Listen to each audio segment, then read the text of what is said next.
What if you could look inside the portfolios, the personal portfolios of investment professionals? Would they walk the talk? Would they be doing the things in their own life that they recommend to clients do in theirs? Well, we have some insight on those questions with Chartered Financial Analyst Barbara Stewart. She has done a number of research papers, which she calls rich thinking, and she joins us now to tell us more about what she has learned. Hello there.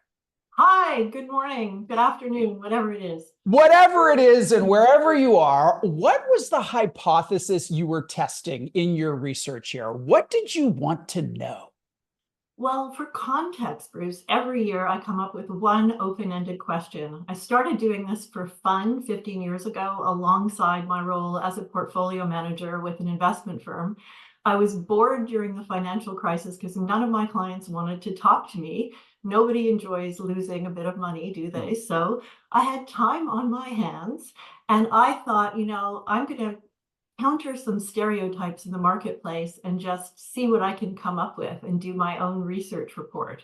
So every year it's one question. And this year I get my questions just wandering around thinking about what am I personally curious about? And because I'm invested in ETFs and everyone I've ever heard of is invested in ETFs because it's so easy and the whole industry's gone that way. I thought, I wonder if I interview 50 people around the world, super smart people, if they would all have ETF portfolios. And this was a risky hypothesis because what if it's the most boring research report ever known to man, right? Because if the answer is yes, everyone has ETFs, I don't really have much of anything to report on, do I? But the answer was no. You had lots to report on, wasn't it?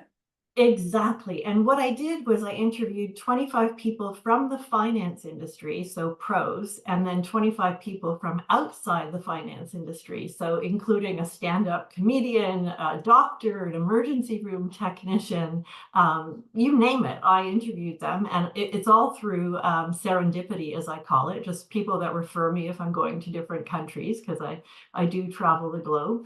And it was fascinating what I found out between the two, non-finance and finance types. Let's talk about the finance types, because I think there was some great insight, beginning with, I may not pronounce his name super perfectly, Dirk Soholtz. I think that's right? correct. Yeah, right. That's mostly right.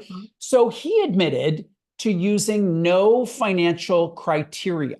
So that was very surprising to me. I would have thought that the multiples and the analysis of the balance sheet would be job number one for a finance pro. What did you learn in that interview with him?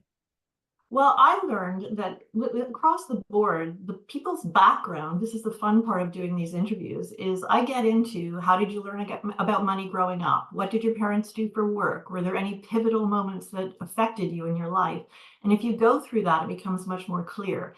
And in the case of Dirk, he had a long career in the investment industry in traditional firms doing traditional things by the book. And fortunately, because he is independently wealthy at this point, he was in that lovely phase where he could say, here's what I actually think. I don't like illiquidity at all. I've learned that through a long career. And here's the way I think I can avoid that. So he put together his own thesis, avoiding certain companies.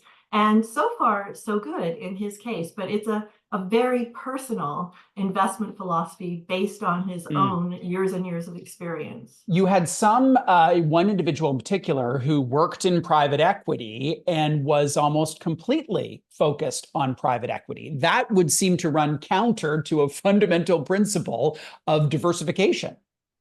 It would. And some people, I have to say, want to talk their book, as we say in the industry. So that could be it. And I don't put restrictions on people's answers. I just want candid. I mean, I'm not going to include them if they're not giving me sort of the truthful portfolio. And they ended up showing me their portfolio, so I know what's in it exactly. But yeah, they were all across the map. I thought, I worried about that ETF thing. No, hardly any of these people had ETFs. You have a lot of people with very poor backgrounds and upbringings that do have tremendously globally diversified portfolio. They studied, they've educated themselves. And this goes for the people in the finance industry or outside of the finance industry. one of the things I found was the sort of worse your upbringing and poverty, the better your beautiful portfolio looks as you go Right. through time. Yeah. I didn't see a portfolio manager of a large cap Canadian equity fund with a 2.3% NER and a fund manager who had his or her entire net worth in the fund that they ran. Should I be surprised that that person was not on your list? I don't think you should be surprised. I am all about diversity, and biggest thing, I think the thing that makes my research quite unique is that I have an amazing contact base globally and people that support this research and encourage me to share positive stories about investing. And that means going away from the mainstream, and that's the fun of it. And I call my process serendipity because I never know who these collection of 50 people are going to be. And I do this every single year, and it's always a nice surprise to see who ends up in the report. I actually asked the question for a different reason. The reason I asked the question is most Canadians buy their mutual funds through a bank branch, right? Like we love to talk about exchange traded funds. I've been talking about them for 15 years. But the mass consumer is in a higher cost product. And my hypothesis is that the people running those massive funds that spin off huge fees for the firms that they work for wouldn't have most of their portfolio in such a high fee product. 100,000% correct. And I saw none of that.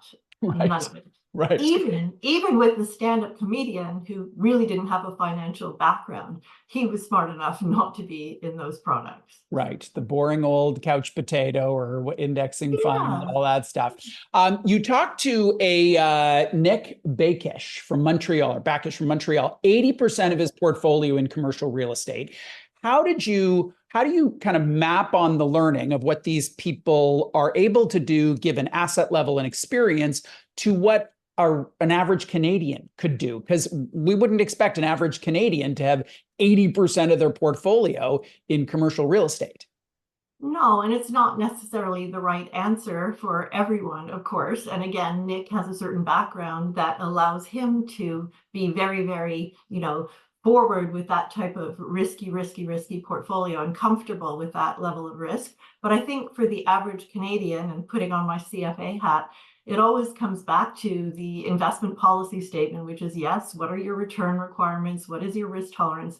But what this research shows is that aspect of unique investing preferences is really, really important, more important than I think we pay attention to. So if you have a background where you had things bother you, or your mother yelled at you about money, or you feel ashamed about money, or whatever it is, that might be a reason to invest a certain way, or at least somewhat affect your decisions with whether you have an advisor or whether you don't have an advisor. We've been talking, to feel comfortable. Sure. We've been talking about home country bias for probably generations, but certainly decades. We invest in what we know, and a lot of that may be Canadian because we live here. And yet the market is so much bigger outside of our borders. You have this global view. What did you take away from your interviews in terms of how the people you profile invest internationally?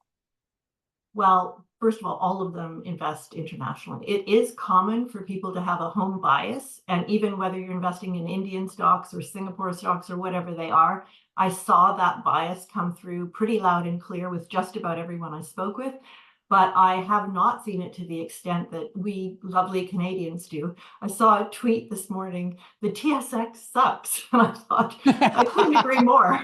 I really couldn't agree more. So yes, I make it a big part of my mantra. I also write for Canadian Money Saver magazine here, and I write constantly about please diversify outside of Canada. It's only 2% of GDP or something like that. But, it is a comfort thing, so we're comfortable, but we have to look beyond that. Sure. It is an interesting read in isolation. But what would you want people to take away from the research and from the stories that you tell? For me, I think I would like people to respect their own money messages. What this research made for me loud and clear was, I hadn't even realized this myself. I mean, I had a very traditional British upbringing, and I always thought I'm going to make my own money because I saw my mom being handed some cash for housekeeping every week. And I thought it was a weird exchange of power, and I didn't like it from a very young age. So that moment made me think, I'm investing, I'm earning, I'm never asking anyone for money. And these 50 people I talk to every year, they always have some sort of story like that. It's important to respect that background, whatever it is, and to explore that, and then feel better about how you decide to invest. And you can have those conversations with an investment advisor, because you don't need to just do the regular stuff. You can go outside of it as long as you know why you're doing it and why it's comfortable for you. Really interesting stuff. Barbara, thank you for joining us to talk about it today. My pleasure. Thank you very much. Barbara Stewart writes the Rich Thinking Global Research Papers, and she summarized a piece on 6 finance pros and what they have in their portfolio.